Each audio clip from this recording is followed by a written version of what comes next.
18 juin 2026. Une énorme boule de feu illumine le ciel nocturne au-dessus de Moscou. Les 13 millions d'habitants de la ville sont réveillés en sursaut, pris de panique totale. Pendant 4 ans, leur dirigeant, le président Vladimir Poutine, les a convaincus que les défenses de la capitale étaient impénétrables, que Moscou était parfaitement protégé, et qu'aucune quantité de missiles ou de drones ukrainiens ne suffira jamais à percer ces casernes. Ils savent qu'il y a une guerre en Ukraine, mais cela paraît très loin de leur vie confortable en ville. On leur a dit, encore et encore, que leur foyer était en sécurité. Ils avaient tort. Un essaim massif de drones d'attaque ukrainiens a récemment contourné l'espace aérien le plus protégé au monde. Des dizaines de drones à réaction ont saturé les radars russes et se sont infiltrés en plein cœur de la ville, mettant le feu à ses infrastructures énergétiques.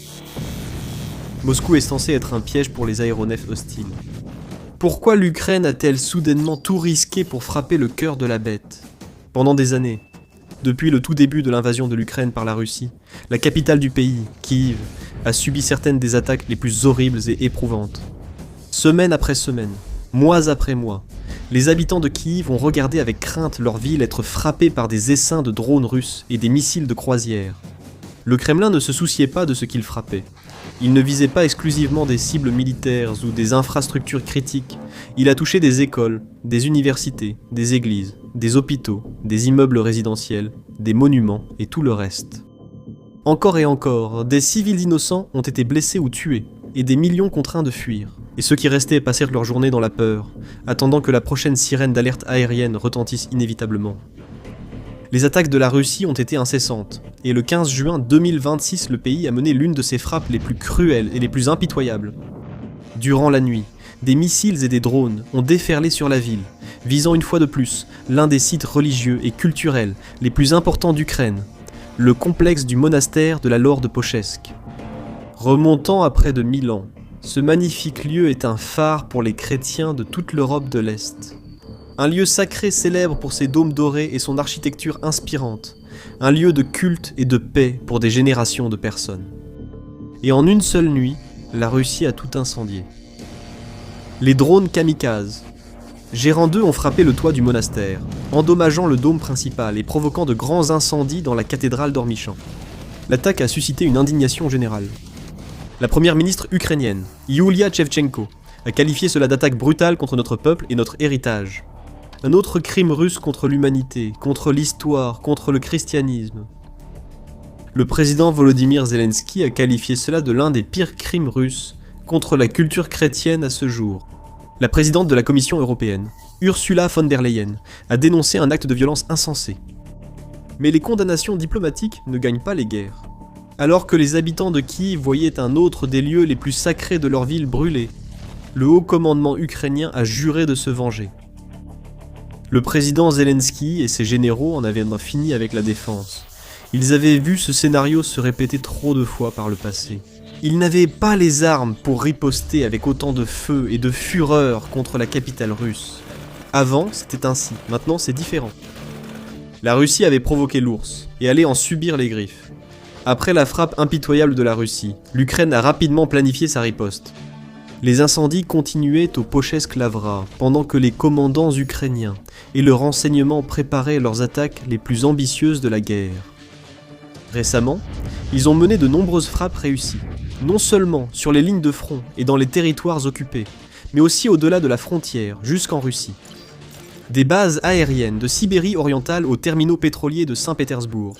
L'Ukraine a frappé des cibles presque partout grâce à ses drones et missiles longue portée. Elle avait anéanti les radars et les défenses aériennes russes, créant des couloirs dégagés vers ses cibles, envoyant ses drones toujours plus loin derrière les lignes ennemies. En ramenant la guerre au peuple russe, non pas en bombardant leurs maisons ou hôpitaux, mais en détruisant les infrastructures essentielles, telles que raffineries et usines, finançant la machine de guerre du Kremlin et permettant au conflit de se poursuivre. Le plan de l'Ukraine était clair pour tous, frapper la Russie là où ça fait le plus mal, créer des fissures dans les fondations même de son économie, et regarder le reste s'effondrer comme un château de cartes. C'était une stratégie qui fonctionnait, mais une cible avait toujours réussi à échapper aux spécialistes des drones ukrainiens, aux forces des systèmes sans pilote, et cette cible, c'était Moscou. Depuis la guerre froide, la capitale russe est vue comme un trou noir pour les aéronefs hostiles. Résidence du président russe, du gouvernement et de la majorité des élites et oligarques du pays. Cela a toujours été l'endroit le plus lourdement défendu des 17 millions de kilomètres carrés qui composent le territoire russe. Et sous Poutine, les défenses de la ville n'ont fait que se renforcer. Des cercles de radars, de batteries de missiles anti-aériens et de systèmes de guerre électroniques puissants ont été installés tout autour. Même si une menace ennemie franchissait la première ligne de défense, elle devrait encore passer plusieurs couches de protection avant d'atteindre le cœur même du centre-ville. Ainsi, chaque attaque de l'Ukraine contre Moscou donnait souvent des résultats décevants. Cela ne veut pas dire que Kiev n'a pas essayé. L'Ukraine a tenté d'attaquer Moscou pendant des années, à partir de 2023. Pourtant, ces attaques ont souvent eu la même issue. Les défenses russes ont abattu presque toutes les menaces ukrainiennes, causant seulement des dégâts mineurs. Les responsables locaux russes ont célébré ces incidents, les voyant comme une preuve que la capitale était à la hauteur de sa réputation. Et elle était aussi forte qu'elle l'avait toujours été, et il n'y avait rien que l'Ukraine puisse y faire. Au sommet de la hiérarchie, Vladimir Poutine croyait lui aussi à cette réputation. Il savait que même si l'Ukraine parvenait à attaquer d'autres villes, Moscou resterait toujours l'exception, la cible imprenable, la forteresse impénétrable, les systèmes sans équipage. Les forces devaient lui prouver le contraire, et la seule façon d'y parvenir était de reprendre une tactique du manuel russe. Moscou bombardait Kiev avec d'immenses essaims de drones depuis des années, comptant sur le volume de ses moyens aériens pour submerger les défenses de la ville. L'Ukraine était sur le point de faire la même chose. Dans les heures précédant son attaque du 18 juin, elle a rassemblé une force immense, la plus grande jamais lancée contre Moscou, avec environ 200 drones au total. Ils incluaient le FP-1, à longue portée qui s'est révélé être l'une des meilleures armes de frappe en profondeur de Kiev, l'An 96, Liushi à voilure fixe, et le Barz à réaction, capable d'atteindre des vitesses de pointe allant jusqu'à 700 km/h. Les commandants de Kiev savaient que beaucoup de ces drones seraient abattus, mais cela importait peu. Si certains arrivaient à passer, cela suffisait. Dans la nuit du 18 juin, alors que l'essaim ukrainien s'approche de l'espace aérien de Moscou, les défenses aériennes s'activent brusquement, comme elles l'ont fait par le passé. Mais cette fois, c'est différent. Il y a bien plus de cibles que jamais auparavant. Les attaques d'avant étaient plus petites et plus simples à gérer. Les radars russes verrouillaient chaque cible et transmettaient en temps réel leur position aux batteries de défense aérienne, qui lançaient alors des missiles. Mais maintenant, ces mêmes radars sont complètement saturés. Des dizaines d'échos remplissent leurs écrans et submergent leurs capteurs. Les défenses aériennes s'activent et tirent des missiles intercepteurs dans les airs. Mais même s'ils parviennent à engager et à détruire de nombreux appareils ennemis, ils commencent rapidement à manquer de missiles prêts à être tirés dans les airs. Les drones leurs qui ont mené l'assaut ukrainien sont anéantis, tombant en vrille du ciel, tandis que les drones missiles à réaction, bien plus dangereux, suivent juste derrière.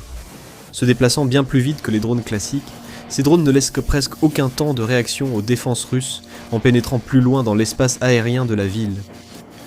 En quelques secondes, la ville sombre dans le chaos. Les sirènes d'alerte retentissent, tandis que les soldats russes s'empressent de contrer la menace. Certains tirent désespérément des lance-roquettes vers le ciel, espérant abattre les drones avant qu'ils n'atteignent leur cible. Des équipes mobiles au sol se précipitent à travers les rues de la ville, cherchant à atteindre des points plus élevés pour obtenir une quelconque ligne de mire sur leur cible. Mais tout cela est trop peu, trop tard. La forteresse a été percée. Tout ce que la Russie peut faire maintenant, c'est regarder sa capitale brûler. Les habitants accourent aux fenêtres, filmant le chaos avec leurs smartphones et appareils photo. Leurs images circulent vite sur les réseaux sociaux, montrant des drones ukrainiens survolant librement la ville. L'impact psychologique a été immédiat. Pendant des années, les millions de personnes qui considéraient Moscou comme leur foyer avaient vécu la guerre en Ukraine principalement à travers les émissions télévisées et les déclarations officielles du Kremlin. Même quand le conflit a franchi les frontières ukrainiennes pour atteindre les régions frontalières de la Russie, Moscou est resté assez éloigné des combats. Désormais, la guerre était enfin arrivée dans la capitale. Bientôt, le bourdonnement des drones cédera la place à de vastes explosions alors qu'ils fondaient sur leur cible principale. Ce n'est ni une église, ni un monument, ni une base militaire ou un bâtiment gouvernemental, mais l'une des infrastructures énergétiques majeures de la ville. Après avoir franchi la défense de la capitale, la majeure partie de la force de frappe ukrainienne ont foncé vers la raffinerie principale. Dans le quartier Kapotnia de Moscou, dans le coin sud-est de la capitale, Ce vaste complexe industriel n'est pas une simple infrastructure énergétique, c'est un rouage vital de l'économie moscovite, et une source d'énergie essentielle pour la ville elle-même, ainsi que pour la région environnante, où 40% de l'essence de Moscou et environ 50% de son gazole sont produits. Même lorsque des raffineries et infrastructures énergétiques ont été détruites ailleurs lors des attaques ukrainiennes, Moscou a pu compter sur ses propres raffineries, comme celle-ci, pour assurer l'éclairage et l'alimentation. Mais tout cela était sur le point de changer. Sans défense sérieuse pour les arrêter, les drones se sont précipités vers leur cible. Plusieurs auraient frappé le principal réservoir de stockage de carburant de l'installation. Les habitants ont filmé la scène stupéfiante alors que le toit du réservoir était complètement arraché, projeté à plusieurs dizaines de mètres dans les airs avant de retomber violemment au sol. En quelques secondes, un incendie dévastateur a englouti la raffinerie, les flammes dévorant avidement les milliers de gallons de pétrole stockés et traités sur place. L'Ukraine avait déjà détruit d'autres raffineries.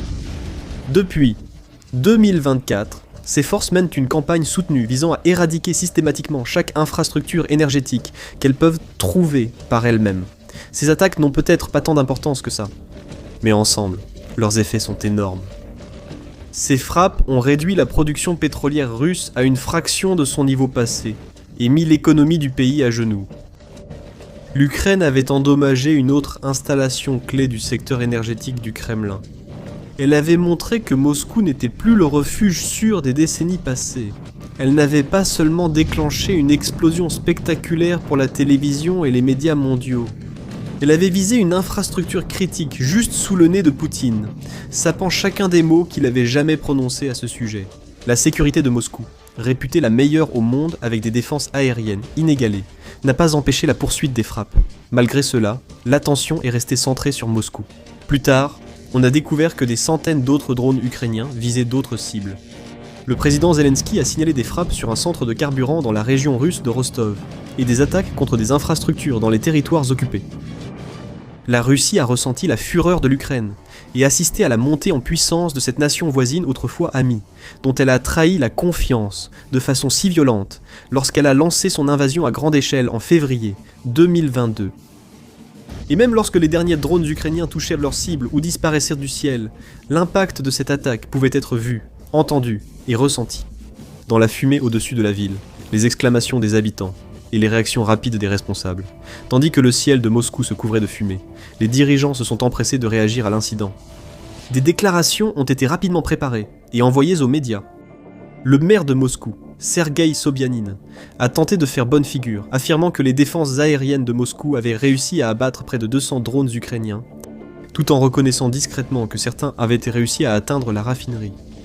Le vaste réseau de transport de la capitale a commencé à se désorganiser. Craignant qu'il ne s'agisse que de la première vague d'une attaque plus importante, les autorités ont été contraintes de donner des ordres d'urgence. Les 4 aéroports de la ville ont été contraints de cesser temporairement leurs activités. Plus de 500 vols ont été annulés ou retardés. Et à Sheremetyevo, le plus grand et le plus fréquenté des aéroports de toute la Russie, les forces de sécurité ont ordonné une évacuation complète, envoyant des milliers de passagers paniqués dans les rues. Ailleurs dans la ville, l'impact de l'attaque s'est fait sentir de différentes manières. Des débris de drones interceptés et de missiles anti-aériens tombés auraient touché des quartiers résidentiels, provoquant un incendie dans un centre commercial. Les routes du sud et de l'est de Moscou ont également dû être temporairement fermées à toute circulation, provoquant d'importants embouteillages alors qu'une épaisse fumée nauséabonde commençait à se répandre au gré du vent, s'étendant encore plus loin dans la ville. Cherchant désespérément à minimiser l'impact de ce type d'attaque, les autorités russes ont interdit aux citoyens de diffuser en ligne des vidéos ou images de frappes de drones. Mais ils n'ont pas pu arrêter le flot de contenu qui a rapidement envahi les réseaux sociaux, alors que les moscovites se sont tournés vers Telegram et d'autres plateformes, partageant des vidéos, des photographies et des messages vocaux, détaillant exactement ce qui s'était passé, montrant les drones au-dessus de leur tête et les conséquences explosives de leur attaque. Certains habitants ont été entendus en train de sangloter ouvertement, dans un état de choc absolu. Certains ont été surpris par la facilité avec laquelle les défenses de leur ville ont été contournées et par l'aspect de zone de guerre de leur ville natale. Certains sympathisants de l'Ukraine ont simplement déclaré qu'une telle attaque était attendue depuis longtemps. Les réactions et les opinions variaient, mais tous ceux qui se trouvaient dans la ville le 18 juin ont vu la même chose. Ils ont vu les défenses de leur ville échouer. Ils ont vu des drones ukrainiens pénétrer dans leur espace aérien en toute impunité et frapper en plein cœur du pays. Ils ont même vu ce qu'on appelle la pluie noire commencer à tomber dans les heures qui ont suivi. La fumée et les particules de carburant issues de l'incendie de la raffinerie montaient dans l'atmosphère avant de retomber lentement poussées par le vent. Elles se déposaient sur certains quartiers de la ville, recouvrant les bâtiments et les véhicules d'une pellicule noire et huileuse.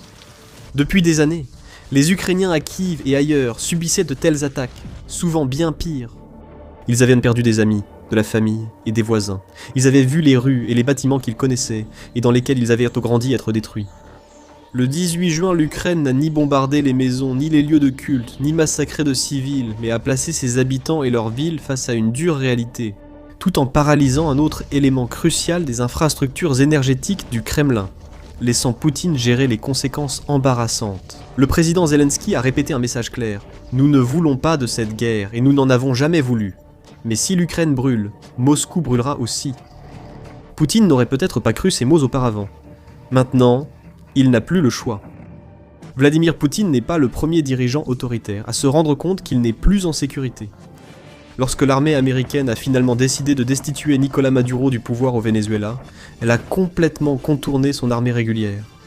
Découvrez comment les forces américaines ont extrait un dictateur de son propre palais ultra protégé en cliquant sur la vidéo, et retrouvons-nous sur le prochain champ de bataille.